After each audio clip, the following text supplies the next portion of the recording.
O movimento americano, ele se calcou muito no capital de risco.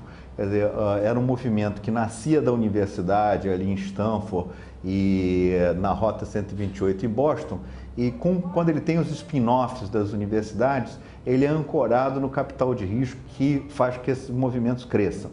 O movimento europeu já é um movimento muito mais governamental, quer dizer, esse recurso, em vez de vir do movimento privado, ele vem do governo. O governo planeja mais onde colocar as incubadoras, ele define mais. O movimento asiático, ele nasce um misto de planejamento estratégico de país, em termos de competitividade, e com uma interferência do Estado. No Brasil, o movimento foi diferente desses movimentos todos. Ele foi um movimento que nasce exatamente das bases. As incubadoras no Brasil se organizaram através de uma associação, e essa associação passou a ser muito forte fazendo política pública. Quer dizer, essa associação ajuda o governo a planejar o próprio país no direcionamento de usar esses mecanismos. Então é um movimento um pouco diferente. O capital de risco é atraído em função dos resultados. Hoje a gente tem mais de $1 bilhão no Brasil de capital de risco para ser investidos em empresas.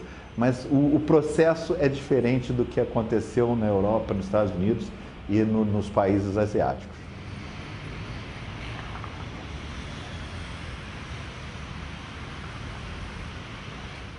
Bom, uma incubadora, na realidade, é um processo. Eu não diria que uma incubadora é um lugar físico. Ele é um processo para se preparar, estimular, dar força a empreendimentos nascentes. O movimento brasileiro de incubadoras é muito forte. Hoje o movimento é o movimento que mais cresce no mundo. Nós temos um crescimento de cerca de 30% ao ano, desde que a gente começou esse movimento na década de 89, 90. São 420 incubadoras hoje que estão estruturadas e funcionando no país. É difícil estabelecer esse ranking, mas eu diria que o Brasil está entre pelo menos os 10 primeiros lugares.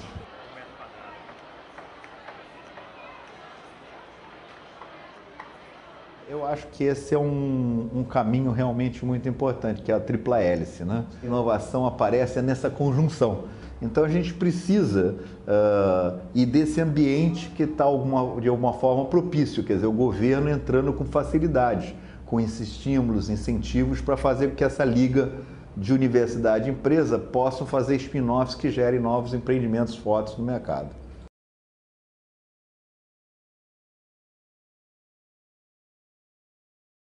Quando eu comecei esse projeto do Instituto Gênesis, e eu falava de empreendedorismo, nós devíamos preparar um novo DNA dos alunos, nas pessoas, para eles empreenderem, serem ativos e não passivos na sociedade. Eu dizia que o Instituto Gênesis estava sendo criado, ele devia sumir com o tempo, porque eu não precisaria preparar um professor para dar aula de empreendedorismo. Eu acho que todos os professores deveriam dar aula de empreendedorismo quando estivessem dando suas aulas. Eu acho que o movimento de incubadoras e parques e arranjos produtivos e clusters, etc., também deveria estar difundido. Cada pessoa que trabalha em política pública, que pensa o desenvolvimento de um país, de uma cidade, de uma localidade, de alguma coisa, deveria saber como usar esses mecanismos. São mecanismos, é como se eu estivesse sabendo usar uma máquina de calcular ou alguma coisa desse tipo. Quer dizer, não precisa ter uma instituição, não precisa ter alguém falando sobre isso. Isso tem que estar discutido no DNA.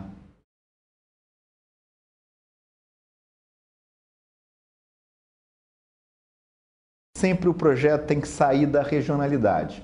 Então, analisando as tendências mundiais, a própria cidade do Rio de Janeiro, a localidade da Gávea, etc., tudo apontava para a área de mídias convergentes. Quer dizer, tudo apontava que aqui a gente teria um ecoambiente muito interessante para a área da convergência das mídias.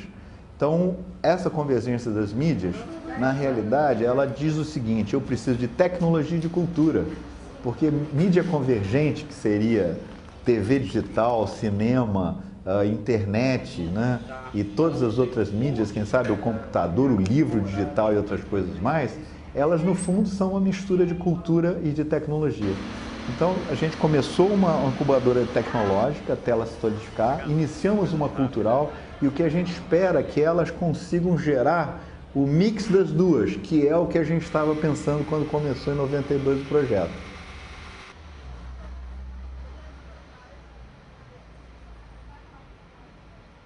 A cultura brasileira não é uma cultura que estimula o empreendedor. A educação é mais importante que o dinheiro e pelo lado em que se olha que a pessoa que ganha dinheiro, as pessoas ricas, elas são mal vistas. Então isso não estimula que jovens queiram empreender. Quer dizer, o dinheiro não é uma coisa bonita no Brasil e isso é uma barreira a ser vencida, né? Além dessa barreira cultural, nós temos a barreira também governamental em termos de legislação. As burocracias são muito complexas no país, a pessoa tem que lutar muito com uma série de outras atividades. Mas eu acredito que o empreendedor não tem barreira. Se ele tem uma visão, se ele tem uma vontade de realizar alguma coisa, se ele tem vontade de mexer com alguma coisa, de mudar alguma coisa, ele vai fazer isso em qualquer país, qualquer legislação, qualquer cultura e qualquer outra coisa.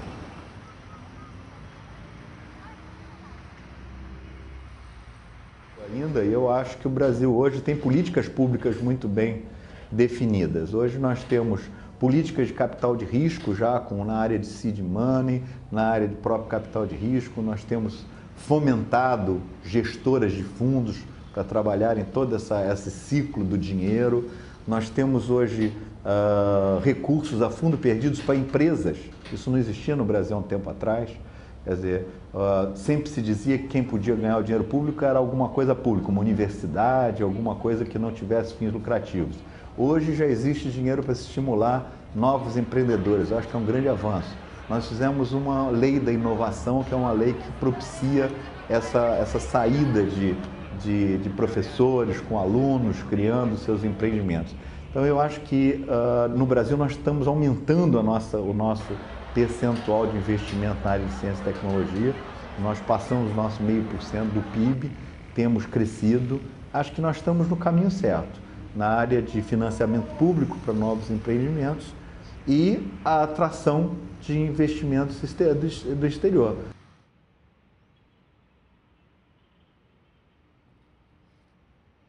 A maneira mais tradicional de se medir sucesso ou êxito, né, seria exatamente dizer os empreendimentos que permaneceram vivos.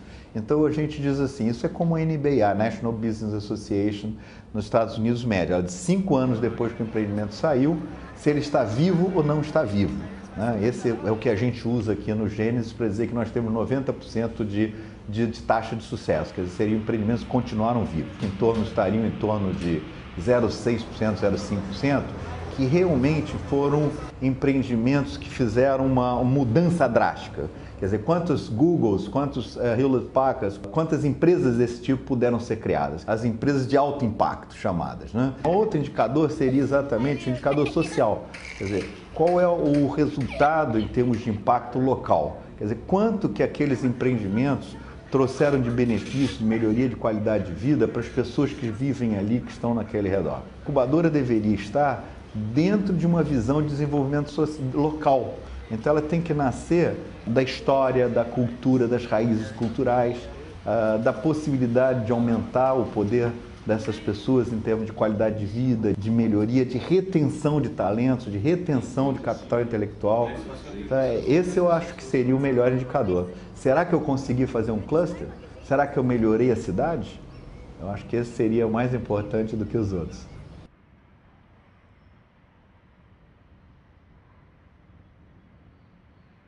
Cada vez mais eu vejo que o empreendedorismo é uma coisa que tem que ser trabalhada na raiz, na base.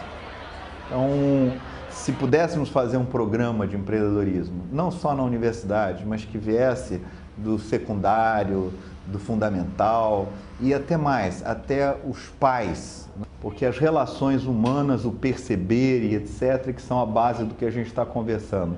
Porque eu acho que empreendedorismo se aprende em casa, quer dizer, se o pai e a mãe não conseguem, de alguma forma, quando os filhos estão com 5, 6, 7 anos de idade, transmitirem conceitos que mudem o seu comportamento e a sua relação com o mundo, dificilmente a gente vai conseguir fazer um empreendedor mais tarde.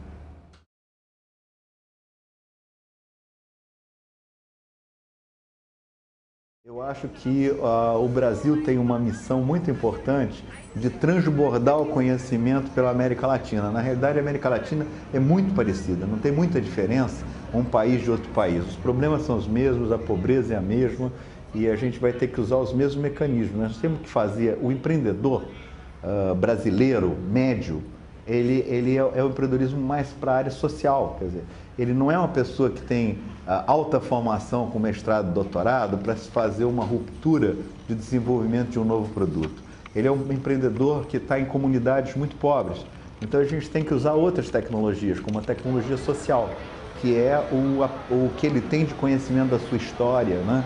É o que a gente diria o inventor popular, aquela pessoa que desenvolve com uma planta uma atividade, algum chá, alguma coisa que dá algum efeito, que resolve algum problema para algumas pessoas.